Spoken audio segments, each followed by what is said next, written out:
Oke guys, welcome back to Daily Charting with Toshi, di mana kita akan daily chart your favorite cryptocurrencies. Dan sekarang kita masuk ke DCWT sesi pertama. Dan seperti yang kita bisa lihat di sini, dalam 24 jam terakhir terjadi peningkatan sebesar 1,38%. Dengan total market cap mencapai di angka 3,34 triliun US dollars. Nah, sebelum kita lanjut, seperti biasa gue ingatkan lagi, cara termudah untuk mendukung TCI adalah dengan like our video ya. Oke, kita lanjut ke BTC. Untuk BTC kondisinya kita bisa lihat di sini ya. Dia berhasil mantul di 107.274 ya. Ini adalah hal yang nggak berhasil dilakukan oleh BTC di tanggal 26 Juni kemarin, di mana dia reclaim tapi jebol ya. Nah, untungnya kemarin terbukti Bitcoin mulai mendapatkan momentum lagi ya. Overall good. Tapi ya ya kita masih harus ingat juga ya. Kalau kita zoom out, ini masih ada potensi terbentuk lower high. Jadi sangat penting untuk BTC bisa tembus dan daily close di atas dari 110.000 lebih 353 gitu. Karena kalau dia berhasil tembus juga di situ, strukturnya semua udah ya dia membuat struktur higher high begitu ya. Tapi kalau dia masih di bawah dari sini, masih ada potensi membuat lower high begitu ya. Tapi ya good newsnya apa? Good newsnya kita udah bahas dari kemarin-kemarin ya. Kita masih ada M50 dan 20 gitu ya. Walaupun benar terjadi death cross ya. Tapi ya kita bisa di sini momentum cukup bagus. Dan selain itu juga ya, S&P 500 baru saja menemukan new all time high gitu. Dan ya gila juga sih sebenarnya ya. Kita bisa cek di sini S&P 500 ya. S&P 500 hari ini membuat new all time high gitu. Dalam masa-masa yang mungkin sekarang relatif ya dibilang bagus-bagus amat enggak ya. Apalagi untuk di US kita tahu bahwa Kanada dan US mulai memanas lagi nih urusan tarif. Tetapi tetap S&P mendapatkan new record mereka begitu ya. Nah, tapi gini ya, yang unik dari artikel ini mereka membahas bahwa walaupun sekarang S&P ini sedang new all time high, tetapi kalau dibandingkan dengan 2021 stock boom ya, ini masih far less expensive dibandingkan dengan peaknya di 2021 gitu ya. Dimana di sini salah satu cara untuk menghitungnya adalah dengan melihat harga average forward price to earning ratio gitu ya. Dibandingkan dengan peak 2021 ya, kita masih signifikan di bawah begitu ya. Dimana peaknya ini 104 ya. Average PE ratio-nya nah di sini hanya baru 63x begitu. Jadi ya intinya kalau lu baca si artikelnya secara keseluruhannya masih ada potensi S&P 500 bisa lanjut lagi ke atas begitu ya. Nah, kenapa ini penting? Ini penting karena BTC in general itu mau mengikuti pergerakan S&P. Ya, in general mirip, mereka memiliki korelasi cukup kuat begitu. Kita bisa lihat dengan datanya di sini ya. S&P 500 ya kecenderungannya saat dia lagi bullish ya kripto juga bullish begitu. Saat dia lagi bearish gitu ya. Seperti di sini 2022 sama-sama bear market nggak? Sama ya, sama-sama bear market. Nggak harus percis benar-benar sampai hari ke harinya, bisa ada perbedaan ya. Tetapi in general saat BTC turun, S&P juga turun. Saat S&P naik, BTC juga naik begitu ya. Nah, sekarang S&P udah duluan meninggalkan BTC membuat new all time high. Apakah dalam waktu dekat BTC akan terinspirasi untuk mengikuti pergerakan S&P? Historically speaking, yes. Jadi ya kita lihat lah ya, karena struktur BTC juga belum membaik ya, dari hari ke hari membaik kayak ya tadi gitu ya, struktur ada yang dia berhasil mantul di situ ya, dan ada potensi membuat higher high.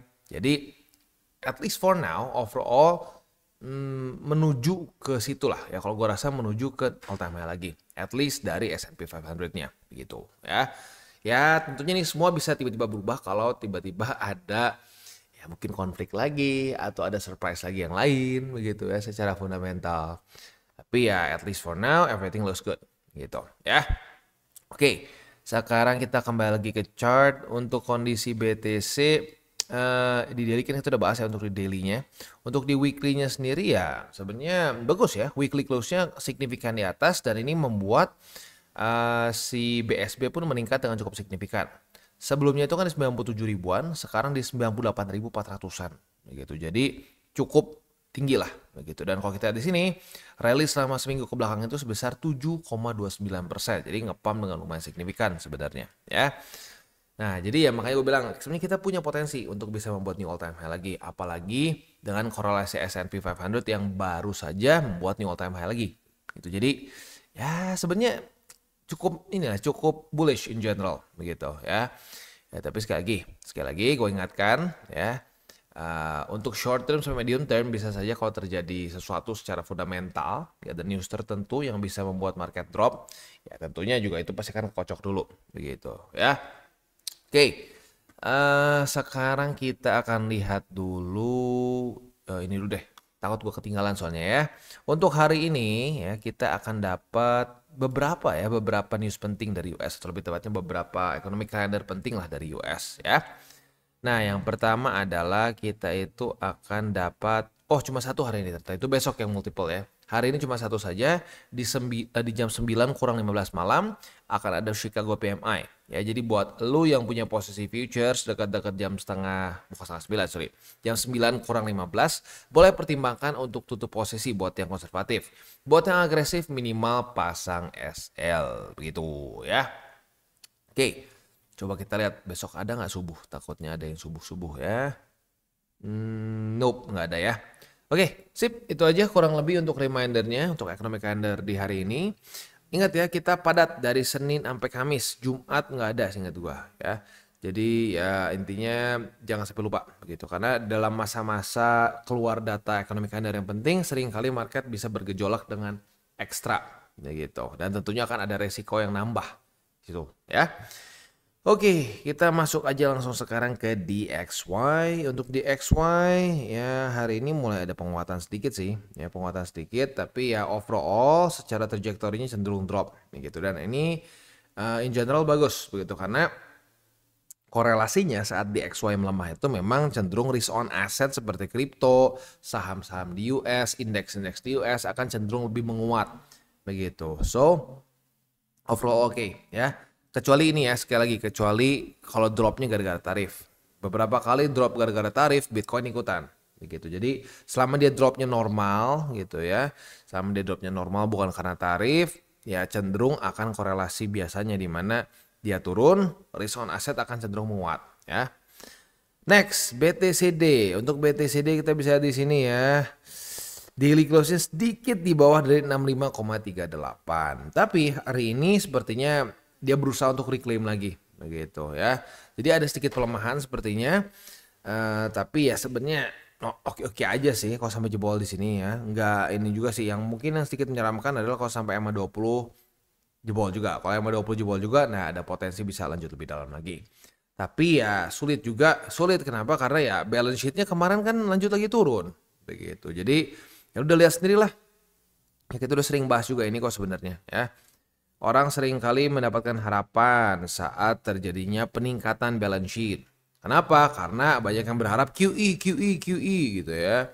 Tapi ya kita bisa lihat pas dibanting lagi ujung-ujungnya BTCD akan menguat lagi. Begitu. Sama juga di sini nih. Purchase terjadi di Mei ya. Wah udah nih kita bakal balance sheetnya bakal netral atau malah yang lebih positifnya lagi. Wah kita berharap ini bisa jadi QE nih ya.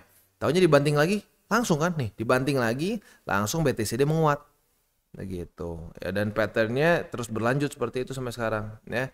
Jadi ya buat lu yang masih suka bertanya kapan bang altcoin season ya, selama ininya masih QT nggak bakal dapet. Wah tau dari mana bang? Ya datanya ngomong seperti itu sampai sekarang. Kalau sampai sekarang kita QT dan dapat altcoin season seperti 2017 atau 2021 ya itu berarti pertama kali sepanjang sejarah, karena sebelum-sebelumnya tidak pernah terjadi. Saat masa-masa QT ujung-ujungnya altcoins lemah begitu. Terbukti di sini, terbukti lagi di sini, ini bahkan lebih sadis dibanding di sini ya. Di sini ada fake out dulu yang lumayan nih yang bikin banyak orang kejebak. Di sini fake outnya lebih dikit dan lebih gila BTCD begitu. Jadi ya gua harap bagi yang masih halu ya pengen ya nggak tahu kenapa lah beberapa lama tuh suka ada yang halusinasi aja kayaknya tuh di komen ya. Lihat aja nih ya minggu depan akan altcoin season. Gua nggak tahu itu cuma nge-troll atau deep inside mereka benar-benar berharap seperti itu. Mungkin mereka berjudi gila-gilaan di altcoin tertentu, I don't know and I don't get it ya.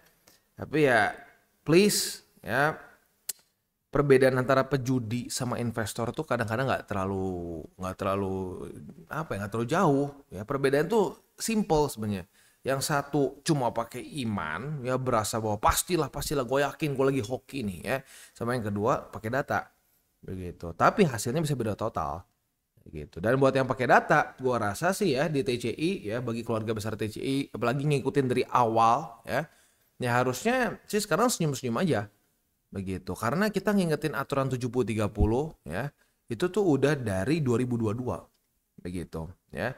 Dari 2022 waktu lagi masa-masanya Bitcoin hype-nya luar biasa, lagi mau halving, kita tuh wah sampai sempat dibacotin lah, dibilangnya wah ini mau bikin orang-orang rugi nih ya, udah jelas mau altcoin season, disuruhnya beli BTC 70% rugi, katanya dasar lu mau ngejerumusin orang ya. Wah sekarang gua tanya balik, gua yang ngejerumusin orang atau yang sebelah tuh, yang teriak-teriak altcoin season, begitu. Dan gini loh, kalau gue cuma tebak-tebakan juga nggak ada masalah. Tapi gue nggak tebak-tebakan, gue ngasih lihat tuh data gitu kan. Datanya tidak mendukung, gitu. Ini sama seperti gini lah, ya. Sama seperti anak-anak lagi mau main bola, ya lagi mau main bola di lapangan. Gue bilang hati-hati, silahkan saja mau main bola. Tapi ya jangan kaget kalau sampai hujan, nanti lo harus pulang lagi. Karena sudah gelap, angin sudah sepoi-sepoi, sudah gerimis. Tapi namanya anak kecil, mungkin kan namanya anak kecil yang nggak terima misalkan seperti itu, pengen main bola. Enggak, dasar lu ya. Oh ya, awas lu ngomong-ngomong hujan, nggak akan hujan. Lihat aja nggak akan hujan. Taunya balik lagi hujan, udah kotor semua, udah kena lumpur dan lain-lain. Karena ya baik lagi, bukan karena gue nebak-nebak bakal hujan gitu loh. Gue kan gak kayak orang gila juga ngelihat di luar masih cerah terus gue bilang bakal hujan, enggak. Ini tuh udah ada tanda-tandanya, belum akan terjadi altcoin season gitu. Tapi baik lagi lah ya, mungkin ya anak-anak nggak suka dikasih tahu suatu hal yang mungkin secara short term membuat mereka tidak happy begitu. Dan altcoins kan yang mereka harapkan tuh ya sekarang nggak kejadian. Ya bukan kesalahan market udah ngasih lihat kok, cuman elunya aja nggak mau tahu. Nah itu yang jadi masalah gitu ya, saat kita nggak mau tahu seperti anak kecil nggak mau tahu, pokoknya pengen main bola sekarang, main bola padahal lagi hujan ya nggak bisa, susah dong tuh kan. Atau udah tahu gigi bolong, saya sukanya permen, saya pengennya makan permen ya, saya pengen sembuh tapi pengen makan permen, ya nggak bisa lah. Ya nggak bisa, lu harus minum obat dulu, jangan lu makan yang manis-manis, sudah tahu rusak gigi gitu kan. Ya nah, tapi gitulah kadang-kadang di market itu seringkali kita seperti anak kecil gitu. Ya, saat kita seperti anak kecil ya jangan kaget kalau hasilnya pun ya nggak akan bagus gitu ya. Jadi ya makanya secepat mungkin sadar kita itu tugasnya bereaksi ke market, nggak bisa nyuruh-nyuruh, market gitu ya. Oke, itu aja mungkin ya untuk overallnya secara makronya. Selanjutnya kita tinggal masuk ke buy limit. Tetapi sebelum kita masuk ke buy limit, seperti biasa gue akan disclaimer dulu bahwa semua konten dari TCI bukan financial advice. Ini semua bentuknya adalah edukasi ya. Lalu bagaimana cara untuk mendukung TCI? Ada banyak caranya. Lo bisa like our video, bisa share our video, itu juga bisa menggunakan link referral kita di bawah. Dan sekarang kita akan dengar dulu pesan-pesan dari sponsor kita pada hari ini. Oke, today's video is brought to you by Wallbe. Dan Wallbe ini adalah suatu platform yang fokusnya lebih ke trading futures. Nah, tapi yang berbeda dari platform lainnya adalah Wallbe ini menggunakan ChatGPT-4 untuk membuat AI signals di sini ya. Dan yang unik lagi dari AI signals ini, kita bisa pilih sesuai dengan risk profile yang kita inginkan ya. Mulai dari low risk, medium risk, bahkan sampai ke high risk begitu. Jadi bisa disesuaikan dengan resiko yang kita inginkan. Dan yang unik juga di sini adalah kita bisa lihat mulai dari TP dan SL-nya gitu ya. Contoh Mami, TP-nya 5%, SL-nya minus 1%. Nah, jadi sudah lengkap TP SL. Nggak cuma sekedar bisa buka posisi saja, tapi sudah ada parameters untuk SL-nya juga begitu. Dan tentunya ini akan meningkat sesuai dengan risk profile yang kita pilih. Contoh kita lihat Carlos ini medium risk, otomatis secara TPSL-nya pun berubah.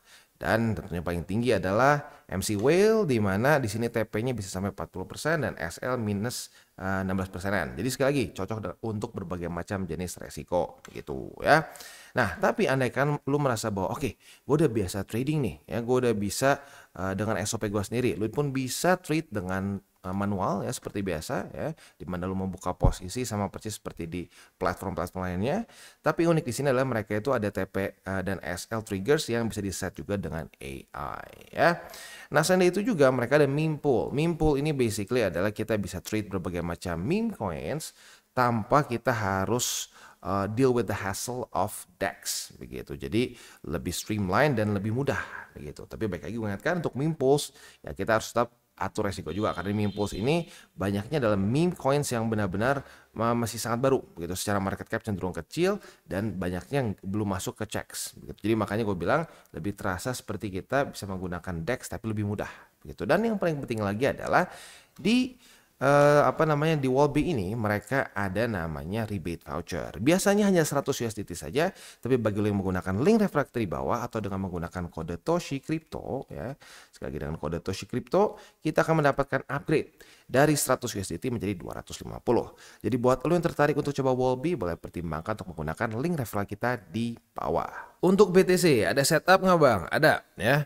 Kemarin kan sudah terjadi retest pertama di 107.274. Apabila terjadi retest kedua pada hari ini, kita bisa buka posisi long dengan target TP kita di angka 109.503 ya. Jadi kita bisa limit retest kedua otomatis kebuka posisi longnya ya. Nah, untuk posisi spotnya ya masih sama seperti kemarin, ada di angka 107.274, ada juga di 106.238 dan di 104.828 ya. Next kita masuk ke Ethereum. Untuk Ethereum ya kemarin kita bisa di sini, ya sip, retest 1, retest 2 kebuka posisi longnya dan kena target TP ya. Buat yang konservatif profit, yang agresif profit, semuanya profit ya. Buat yang konservatif 1,86%, buat yang agresif 3,34 ya. Ya buat lu yang belum TP ya, ini udah kena soalnya ya, mau sampai mana lagi gitu ya. At least kalau lu sama SOP seperti gua, kalau lu mau hold lebih panjang ya boleh-boleh aja terserah, tapi ya pastikan ada jelas SOP-nya, jangan sampai cuma dibuka doang terus nggak tahu kapan TP-nya juga gitu ya. Oke. Next kita akan masuk dulu ke spotnya. Untuk spotnya ada di EMA20, lalu ada juga di 2464 dan di 2419 ya. Itu kurang lebih untuk setup di Bitcoin dan di Ethereum ya. Sekali lagi ya, at the end of the day yang menang adalah orang yang terus melakukan DCA gitu ya. DCA dengan konsisten ya. Nah, mungkin untuk wejangan pada hari ini sedikit lebih teknis daripada biasanya ya. Jadi wejangan untuk hari ini ya, ini mungkin buat orang-orang yang merasa bahwa aduh bang, gue pengen DCA-nya itu, hasil DCA-nya kalau sampai drop gitu ya, itu bisa lebih efektif bang, lebih dekat lagi ke harga running ya. Ya itu sebenarnya bisa dengan cara martingale tuh, sempat ada yang nanya kemarin kan, bang bisa nggak bang dengan cara martingale gitu ya. Ya dia nggak ngomong martingale, tapi itu sebenarnya martingale itu dimana lo DCA-nya makin ke bawah makin gede begitu ya, itu bisa-bisa aja. Nah tapi kelemahannya apa ya? Kelemahannya adalah ya lo bisa saja jadi lebih cepat habis peluru begitu. Dan di waktu bersamaan kalau dibalik, misalkan ternyata dia dropnya nggak terlalu jauh gitu, kayak kita ambil contoh di sini deh ya.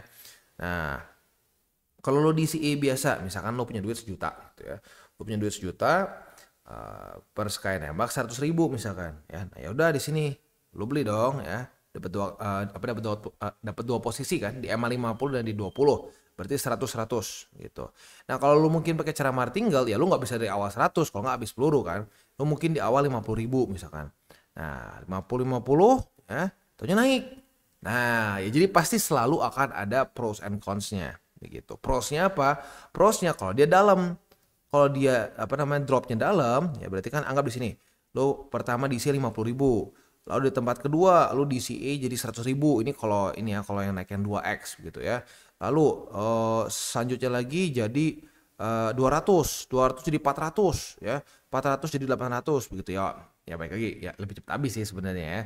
Ya tapi itu bisa menjadi salah satu cara untuk supaya dia semakin lebih dekat ke harga running begitu ya. Tinggal lu timbang-timbang ya, peluru lu cukup panjang nggak gitu. Karena biasanya kalau dengan martingale orang permasalahannya adalah habis peluru gitu. Karena di sini kan kebayang kalau yang 2x gitu ya, 50 ini jadi 100 selanjutnya itu udah habis 150.000. Nah di sini jadi 200. Nah udah habis berapa tuh ya, di sini jadi 400. Nah ya kan bisa cepat sekali habis gitu kan. Nah, so ya silakan ditimbang-timbang begitu, tapi itu bisa menjadi salah satu trik untuk lu tidak jadi FOMO dan all in begitu ya. Karena sekalinya lu all in, ya akan sangat cepat kehabisan peluru, lebih cepat lagi jauh dibandingkan dengan martingale begitu ya. Ya udah gitu aja sih ya. Ya mungkin buat yang martingale bisa lebih cocok lagi buat orang yang mungkin pelurunya lebih tebal lagi lah begitu. Kalau peluru cukup tebal ya bisa martingale gitu. Kalau misalkan kurang tebal ya mendingan yang DCA biasa aja begitu ya. Oke, gitu aja sih kurang lebih ya untuk wejangannya ya. Dan kita akan tutup dengan 3 golden rules. Jangan pegang panas, jangan over leverage, berpikirlah jangka panjang, dan salam tabur tuai. Ingat, apa yang lo tabur akan lo tuai, jadi taburlah sebanyak mungkin hal baik. Oke guys, jadi itu adalah akhir dari segmen DCWT kita pada hari ini. Dan jangan lupa bagi kalian yang merasakan manfaat dari segmen ini, jangan lupa untuk share ke teman-teman kalian. Dan apabila lu pengen mensupport channel kita, ya TCI, jangan lupa untuk menggunakan link referral kita di bawah. Nggak wajib, ya, tetapi apabila lu menggunakan link referral kita di bawah, ada macam-macam, ya, dari Bybit, Huobi, Maxi, toko kripto, dan banyak lagi, ya. Ya, walaupun nggak wajib, tapi kalau menggunakan link referral kita, lu secara langsung membantu perkembangan dari TCI. Dan satu lagi, jangan lupa juga untuk join Telegram group kita, di mana kita bisa ngobrol-ngobrol santai mengenai dunia cryptocurrency secara 2 arah. So, jangan lupa untuk like, subscribe, click the bell icon, and see you on the next video.